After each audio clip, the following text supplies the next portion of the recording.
Hello future doctors, मैं आपका biology mentor from PCMB channel. Bullet train हमारा course चल रहा है। आज का हमारा जो टॉपिक है बेटा, वो टॉपिक है न्यूक्लिक एसिड।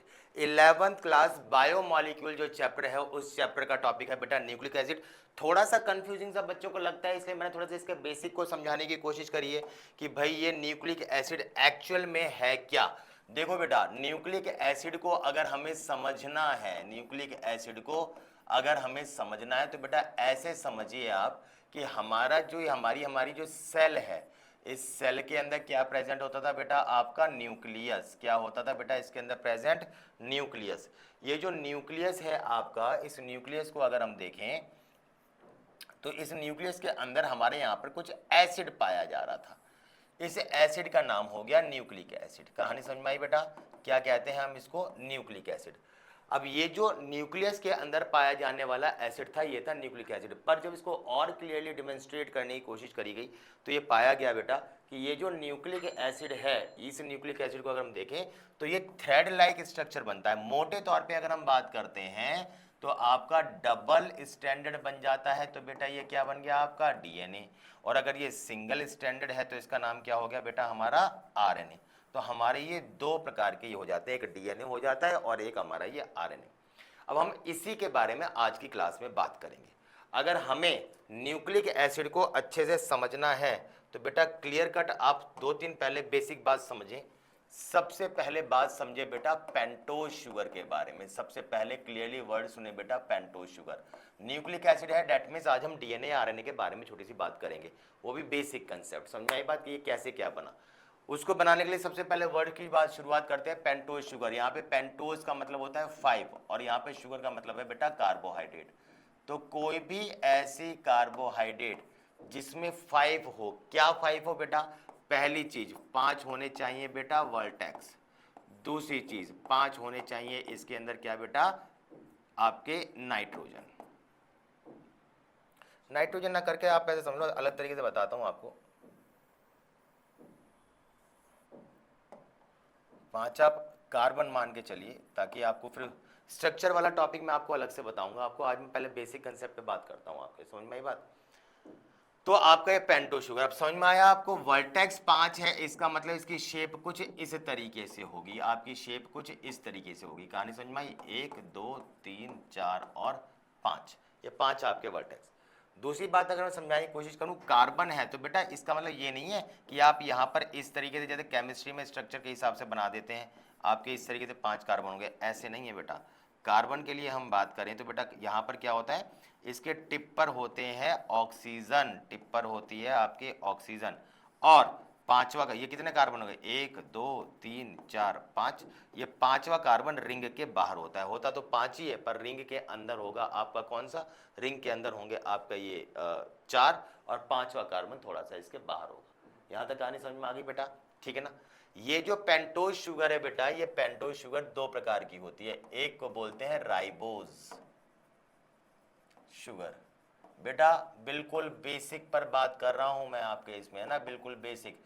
ये समझो ये वीडियो उसके लिए है जिसको कुछ भी नहीं आता डीएनए के बारे में, स्ट्रक्चर वाइज, उसके कॉम्बिनेशन, इसके केमिस्ट्री में भी ये बायोमोलिक्यूल चैप्टर के अंदर देखा है, उसकी जो हाइब्रिडाइजेशन है, शेयरिंग ऑफ इलेक्ट्रॉन्स, ये चार्जेस, बॉन्ड बॉन्ड, बहुत कुछ बवाल है बेटा, बहुत कुछ बवाल। मैं सिंपल वे में, बिल्कुल ईजिएस्ट वे में समझाने की कोशिश कर रहा हूँ, सीधे सीधे कि ये क्या होता है। ठीक है बेटा? तो पेंटोज शुगर कहीं पे भी वर्ड आए तो बेटा ये दो प्रकार की हो गई। पेंटोज शुगर जो है बेटा, अगर हमने बात करी तो ये पेंटोज शुगर आपकी दो प्रकार की हो गई। एक को बोलते हैं राइबोज शुगर, समझ में आई बात? एक को बोलते हैं आपके डीऑक्सी राइबोज शुगर। ठीक है बेटा? राइबोज और डीऑक्सी राइबोज। अगर मैं राइबोज शुगर के बारे में बताऊं बेटा तो आप इस तरीके से समझिए। मैंने बताया ना, केमिस्ट्री में पढ़ोगे स्ट्रक्चर बहुत कुछ डिफरेंट, बहुत कुछ इसमें बवाल दिखेगा। मैं आपको सीधी सीधी बात बता रहा हूँ। पेंटोज शुगर 1 2 3 4 कार्बन, और ये पांचवा कार्बन अलग से, सबको पता है बेटा, सही ना? हर कार्बन पे HOH जुड़ा होता है, हर कार्बन पे HOH जुड़ा होता है, हर कार्बन पे HOH जुड़ा होगा। ये OH सब पे आप लगा दो। समझ में हमारी बात नहीं आई, ठीक है ना। केमिस्ट्री में ये पढ़ोगे तो ये वाला OH एक ऊपर होगा एक अंदर होगा, वो केमिस्ट्री के हिसाब से है, या मैं बायो में भी बताऊंगा जब मैं इसके डिटेल्ड वीडियो में उसके अंदर बताएंगे बात। यहाँ पे सीधी सीधी बात समझे कि ये क्या है, समझ में आई बात। सीधा सीधा मैंने आपको बताने की कोशिश करी है क्लियर कट कि ये आपका हमें जो दिखाई दे रहा है इसमें सब जगह पर OH जुड़ा हुआ है। मेरा पॉइंट है आपको ये समझाने का, पहले कार्बन पे भी, दूसरे कार्बन पे भी, तीसरे कार्बन पे भी, चौथे कार्बन पे भी, पांचवें कार्बन पे भी क्या प्रेजेंट है आपका OH। आपने एक नाम सुना है बेटा डीऑक्सीजनेशन, बिल्कुल बेटा ध्यान से सुनना, डीऑक्सीजनेशन, ठीक है ना। डीऑक्सीजनेशन, डीऑक्सीजनेशन का मतलब क्या हो गया मेरे बच्चे, डीऑक्सीजनेशन का मतलब होता है हमारे ऑक्सीजन का हटना, रिमूवल हटना। अगर मैं इसके सेकंड कार्बन से ये वाला ऑक्सीजन हटा दूं तो अब ये स्ट्रक्चर कैसा नजर आएगा मुझे, अब ये स्ट्रक्चर कुछ ऐसा नजर आएगा। मैंने आपको बताया बेटा आज की वीडियो ऐसे मान लीजिए उन लोगों के लिए जिनको ABCD भी नहीं पता है, इसलिए बिल्कुल भी माइन्यूक्लियेट के बॉन्ड फॉर्मेशन पर नहीं जा रहा हूं मैं, ठीक है बेटा।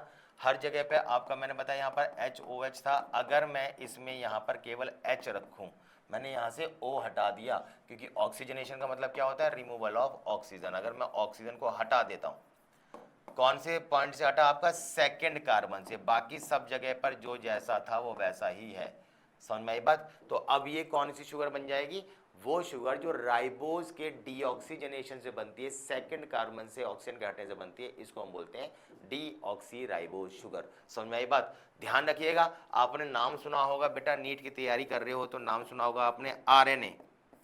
RNA की फुल फॉर्म क्या होती है, राइबो न्यूक्लिक एसिड। तो कोई भी ऐसा न्यूक्लिक एसिड जिसमें राइबो मतलब राइबोज शुगर पाई जाती है, यानी उसके हर कार्बन पर OH ग्रुप होगा, ऑक्सीजन होगा, तो ये कहलाती है राइबोज शुगर। और आपने नाम सुना है DNA, DNA क्या होता है बेटा, DNA की फुल फॉर्म क्या होती है, डीऑक्सी राइबोज शुगर।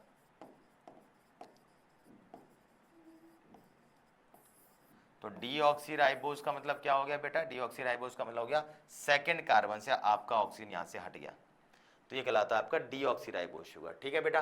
तो जब भी हम DNA की बात करें तो DNA में कौन सी पेंटोज शुगर पाई जाएगी आपकी, डीऑक्सीराइबोज शुगर। और RNA में कौन सी पाई जाएगी, राइबोज। RNA के हर कार्बन पर OH यानी ऑक्सीजन होगा, इसके सेकंड वाले पर ऑक्सीजन नहीं होगा। बताओ समझ में आ गया, बिल्कुल ईजीएस्ट वे में पेंटोज शुगर के बारे में, बहुत बढ़िया। चलिए अब बात करते हैं आगे। पेंटोज शुगर के बाद में जो दूसरी बात करता हूं बेटा वो क्या है आपकी, पेंटोज शुगर के बाद जो दूसरी बात करते हैं हम बेटा वो है हमारी, हम बात कर रहे हैं बेटा नाइट्रोजिनस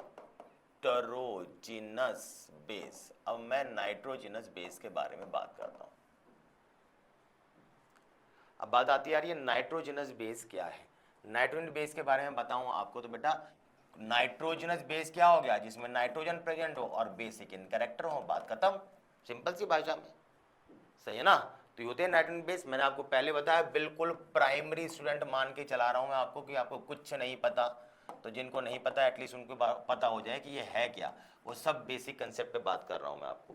मैं बिल्कुल भी इनके स्ट्रक्चर फॉर्मेशन, बॉन्ड फॉर्मेशन पे, इलेक्ट्रॉन ट्रांसफर पे, शेयरिंग ऑफ इलेक्ट्रॉन पे, हाइब्रिडाइजेशन पे बात नहीं कर रहा हूं, ठीक है। चलिए नाइट्रोजन बेस होते हैं बेटा दो प्रकार के, एक को बोलते हैं प्यूरिन और एक को बोलते हैं पाइरिमिडिन। आपसे बोला जाए कि भाई दोनों में क्या सिमिलरिटी है, तो बेटा दोनों में सिमिलरिटी ये है कि जो प्यूरिन होता है और पाइरिमिडिन होता है दोनों ही नाइट्रोजनस बेस हैं। समझ में आई बात, दोनों ही नाइट्रोजन बेस हैं। प्यूरिन और पाइरिमिडिन के बारे में बात करें हम तो बेटा प्यूरिन जो होता है ये क्या होता है, ये बेटा ऐसे करके डबल रिंग स्ट्रक्चर होता है। आप देखें इसके अंदर दो रिंग हो गई, ये कैसा होता है, ये होता है डबल रिंग स्ट्रक्चर। और ये कैसा होता है बेटा, ये होता है आपका सिंगल रिंग स्ट्रक्चर। आप अगर ध्यान से देखेंगे सिंगल रिंग, डबल रिंग का मतलब क्या हो गया, आप देखो इसमें एक हेक्सागोनल स्ट्रक्चर है 6 एंड्स वाला, और इसमें एक पेंटागोनल है, अगर आपको दिख रहा होगा तो ये पेंटागोनल, ठीक है ना। इसके अंदर हेक्सागोनल, ये दोनों हेक्सागोनल नहीं है बेटा, ये आपकी हेक्सागोनल, क्लियर है।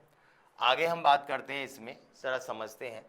तो ये जो आपका पेंटागोनल और हेक्सागोनल है, मैं इसको काउंटिंग करवाऊं तो देखो मैं यहाँ पे अगर इसमें कार्बन लगाऊं तो 1 2 3 4 5 6 7 8 और 9, इसलिए हम इसको 9 कार्बन मेंबर कहते हैं।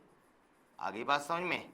और इसमें अगर मैं कार्बन लगाऊं तो कितने हो जाएंगे, 1 2 3 4 5 6, तो ये कितना हो गया बेटा 6 कार्बन मेंबर। तो 9 कार्बन मेंबर होते हैं और ये आपके 6 कार्बन मेंबर होते हैं। बताओ कहानी समझ में आ रही है, चीजें क्लियर है आपको? ठीक। एग्जाम्पल के तौर पे आपको ध्यान रखने बेटा, प्यूरिन कौन कौन से होते हैं बेटा, तो एक होता है आपका एडेनाइन, एक होता है आपका ग्वेनाइन, जिसको ए और जी से मानते हैं। और आपसे बोला जाए पाइरिमिडिन कौन से होते हैं, तो बेटा एक होता है आपका थायमिन, टी से बोलते हैं, एक हो गया आपका साइटोसिन, सी से बोलते हैं, और एक हो गया आपका यूरेसिल, ये यू से। कुल मिला के पाइरिमिडिन कितने होते हैं 3, प्यूरिन कितने होते हैं आपके 2, तो नाइट्रोजन बेस कितने होते हैं आपके, ये होते हैं आपके 5। बोलो यहाँ तक कहानी समझ में आएगी आपको? ठीक है ना, बिल्कुल समझ में आई। ये बात मैं क्यों बता रहा हूँ आपको, ये मैं आपको इसलिए बता रहा हूँ क्योंकि ना एक बेस कॉम्प्लीमेंट्री रूल होता है। ये मैं आपको जो डिटेल वीडियो डीएनए की बताई है आपने देखी होगी, उसके अंदर मैंने सब बता रखा है। बेस कॉम्प्लीमेंट्री रूल क्या कहता है कि अगर हमारे पास डीएनए है और उसके एक धागे पर अगर एक स्ट्रैंड पर अगर ए है, तो उसके ठीक सामने डबल स्ट्रैंड से जुड़ा हुआ टी होगा, और जी है तो ट्रिपल स्ट्रैंड से जुड़ा हुआ सी होगा। ऐसे अगर डीएनए है, अगर यहाँ पर ए है तो इसके ठीक सामने यहाँ पर टी होगा ऐसे, यहाँ पर जी है तो ठीक सामने सी होगा ऐसे, और जुड़ा होगा डबल और ट्रिपल बॉन्ड से। समझ में आ रही बात? ठीक है बेटा, कोई दिक्कत? अगर यही चीज आरएनए होती, यही चीज अगर बेटा क्या होती बेटा आरएनए, तो आरएनए किससे जुड़ता है, ए जुड़ता है यू से और जी जुड़ता है सी से। क्या समझे? डीएनए में यू नहीं होता, आरएनए में टी नहीं होता। बिल्कुल बेसिक कंसेप्ट समझ में आ रहा है बेटा, कोई दिक्कत वाली बात तो नहीं ना? तो ये बात आपको बेटा समझनी है, क्लियर है? चलिए आगे बात करते हैं। अब मैं अगर आगे बताऊं बेटा, अब तीसरी बात जो हमें समझनी है वो समझनी है बेटा क्या, फॉस्फोरिक एसिड। फॉस्फोरिक एसिड समझ में आई बात? फॉस्फोरिक एसिड का फॉर्मूला क्या होता है, H3PO4। ये हमारा P हो गया, ये हमारा ये O, और ये हमारा H3PO4। ठीक है बेटा, ये हमारा इसका स्ट्रक्चर। कहानी समझ में आई? अब ये मैं आपको क्यों बताना चाह रहा हूं, क्योंकि मुझे इस फार्मूले से लेना देना नहीं है, मुझे लेना देना है बेटा फॉस्फेट ग्रुप से भी, और फॉस्फेट ग्रुप से भी स्पेशली फॉस्फोरस है। क्यों? क्योंकि ये आपका सोर्स, फॉस्फेट याद आ रहा है, ये सोर्स ऑफ एनर्जी होता है। एटीपी की फुल फॉर्म क्या होती है मेरे बच्चे, एडिनोसाइन ट्राइफॉस्फेट। फॉस्फेट मतलब एनर्जी का सोर्स है। तो बस इतना समझ लो बेटा, जहां पर फॉस्फोरस जुड़ गया समझ लो बेटा वहीं पर एनर्जी आ गई। समझ में बात? अभी मैंने आपको 3 चीजें बताई, एक बताई पेंटोज शुगर, एक बात बताई मैंने नाइट्रोजन बेस, और एक जो मैंने आपको बताया वो बताया कि आपको फॉस्फोरिक एसिड। अभी मैंने आपको क्यों 3 चीजें बताई, क्योंकि बेटा मुझे इनके कॉम्बिनेशन समझाने हैं आपको।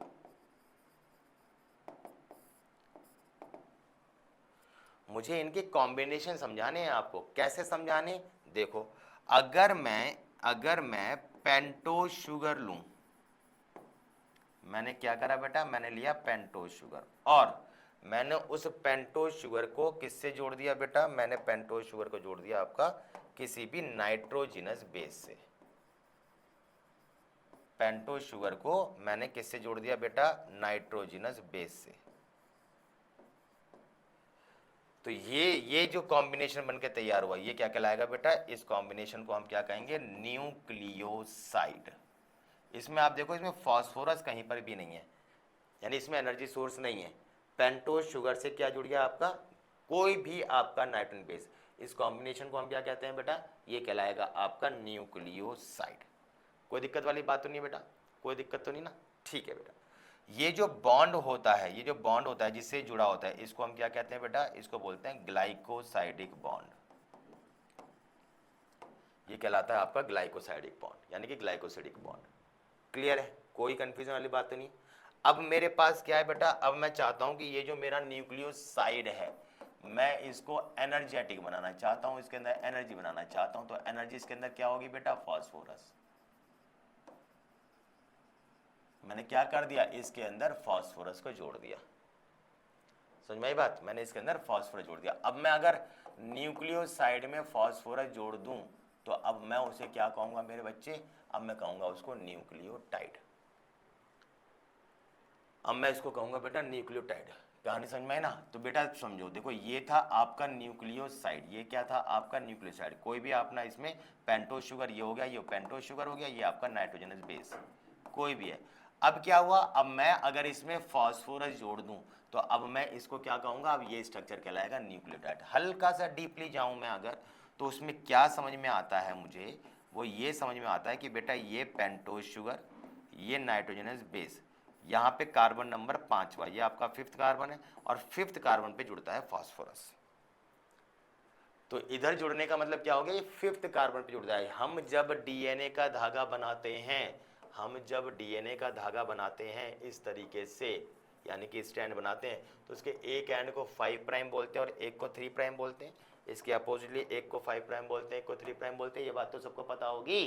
तो ये जो 5 प्राइम होता है, इस 5 प्राइम का मतलब क्या होता है, वो एंड जहाँ पे फास्फोरस जुड़ा है। क्यों, क्योंकि काउंट कर लो, कार्बन यहाँ तो ऑक्सीजन था, याद आ रहा है structure, 1 carbon, 2 carbon, 3 carbon, 4 carbon, 5 carbon. 5वें कार्बन से क्या जुड़ा है आपका, फास्फोरस। तो जिस एंड पर फास्फोरस होता है उस एंड को हम 5 प्राइम एंड कहते हैं। सबको समझ में आए भी मेरे बच्चे, कोई दिक्कत वाली बात तो नहीं ना। तो ये आपको ये न्यूक्लियोटाइड समझ में आ गया। अब मैं क्या कर रहा हूँ, अब मैं ये कर रहा हूँ, मैं अब एक स्ट्रक्चर बता रहा हूँ जिसके बारे में हम बात कर रहे हैं। और बात क्या कर रहे हैं, हम बात कर रहे हैं न्यूक्लिक एसिड के बारे में। तो अगर मैं कई सारे न्यूक्लियोटाइड्स को आपस में जोड़ दूं, मैंने ये एक न्यूक्लियोटाइड लिया, मैंने फिर दूसरा न्यूक्लियोटाइड लिया, मैंने फिर तीसरा न्यूक्लियोटाइड लिया, अगर मैं न्यूक्लियोटाइड को आपस में जोड़ता रहता हूँ, समझ में आई बात, अगर मैं न्यूक्लियोटाइड को आपस में जोड़ता रहता हूँ, तो ये मेरा एक न्यूक्लियोटाइड मान लो ये ए हो गया, यहाँ पे फास्फोरस, ऑब्वियस सी बात है यहाँ पे 5वें कार्बन से जुड़ा हुआ है ना। भले मैंने यहाँ पे 5वां कार्बन ना दिखाया हो तो आप समझ जाओ ये 5वें कार्बन से जुड़ा है। ये आपका दूसरा न्यूक्लियोटाइड हो गया, ये आपका तीसरा न्यूक्लियोटाइड हो गया। तो अगर मैं न्यूक्लियोटाइड से इनको आपस में जोड़ देता हूँ, ये मैं अगर इनको आपस में जोड़ देता हूँ, कहानी समझ में आई ना। तो मैंने क्या करा, इसको आपस में जोड़ दिया, एक न्यूक्लिक एसिड न्यूक्लियोटाइड दूसरे से जुड़ा, किससे जुड़ा, इस बॉन्ड का नाम होता है फॉस्फोडाइस्टर बॉन्ड, इसको बोलते हैं फॉस्फोडाइस्टर बॉन्ड। तो अगर मैं इनको आपस में जोड़ देता हूँ, अगर मैं इनको आपस में जोड़ देता हूँ, तो ये जो चेन है, इस चेन को मैं इस तरीके से दिखा सकता हूँ, ऐसे। ये वाला एंड देखो कौन सा एंड हो गया आपका 5 प्राइम, और ये वाला एंड कौन सा कहलाएगा 3 प्राइम। अब तुम कहोगे क्यों 3 प्राइम कहेगा, देख लो तुम, यहाँ पे क्या था आपका, यहाँ पे पहला कार्बन, यहाँ पे दूसरा कार्बन, यहाँ पे तीसरा कार्बन, यहाँ पे चौथा था, यहाँ 5वां था। अब तीसरे कार्बन पर अगर तुम्हें याद आ रहा हो, डीएनए के अंदर स्ट्रक्चर में देख लो, डीएनए के स्ट्रक्चर में देख लो, साफ साफ क्या कह रहा है चीख चीख के, ये पहला कार्बन, ये दूसरा कार्बन, ये तीसरा कार्बन, ये चौथा कार्बन, ये 5वां कार्बन, 34वें कार्बन पे क्या प्रेजेंट है आपका, OH। समझ में आ गई बात। और यही तो बात मैं बता रहा हूँ आपको कि अगर मैंने यहाँ पर 3 प्राइम बोल दिया तो इसका मतलब ये OH है। तो क्या समझे, इसके 3 का OH इसके 5 के फास्फोरस से जुड़ा, इसके 3 का OH इसके 5 के फास्फोरस से जुड़ा, और इस बॉन्ड को हम क्या कहते हैं बेटा, फॉस्फोडाइईस्टर बॉन्ड। ये क्या कहलाता है बेटा, फॉस्फोडाइईस्टर बॉन्ड। कहानी समझ में आ गई, कोई भी दिक्कत वाली बात। और इस तरीके से आपका एक न्यूक्लिक एसिड ये बन जाता है। अगर मैंने ये बोल दिया कि भाई हमारा डीएनए बनना है, अगर मैंने ऐसे बोल दिया कि भाई हमारा ये इस तरीके से डीएनए बनना है, सही है ना। तो क्या हुआ, ये हमारा यहाँ पे ए किसके साथ जुड़ा होगा बेटा, टी के साथ, जी जुड़ा होगा, सी के साथ, सी जुड़ा होगा, जी के साथ, टी जुड़ा होगा हमारा ए के साथ, मानते हो ना। तो इसका मतलब क्या हुआ कि मैं इसको ऐसे दिखा सकता हूँ, ये हमारा एक धागा ऊपर वाला, ये दूसरा धागा। यहाँ पर क्या हुआ, ए जुड़ा बेटा टी के साथ, सही ना, जी जुड़ा यहाँ पर सी के साथ, यहाँ पे सी जुड़ा बेटा जी के साथ ट्रिपल बॉन्ड के साथ, और यहाँ पे टी जुड़ा हमारा ए के डबल बॉन्ड के साथ। कोई समस्या वाली बात किसी को।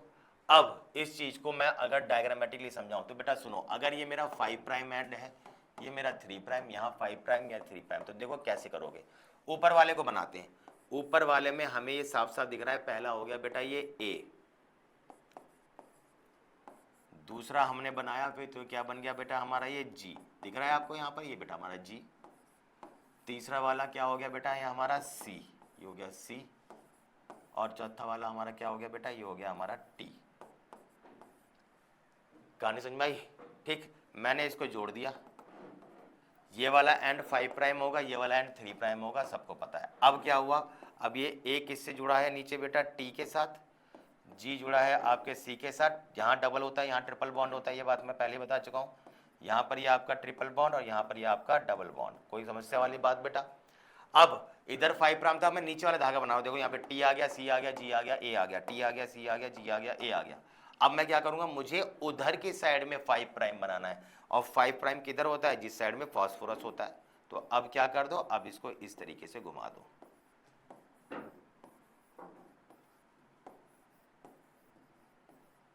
और इनको आपस में जोड़ दो, सही है ना। और इस तरीके से आपका डीएनए का डायग्राम बन के तैयार हो जाता है। तो डीएनए का कैसे डायग्राम बना समझ में आ गया। यहां पर जहां जहां पर आपका टी होता है, अगर मैं उसको यू से रिप्लेस कर देता हूं तो वो बन जाता है आपका आरएनए।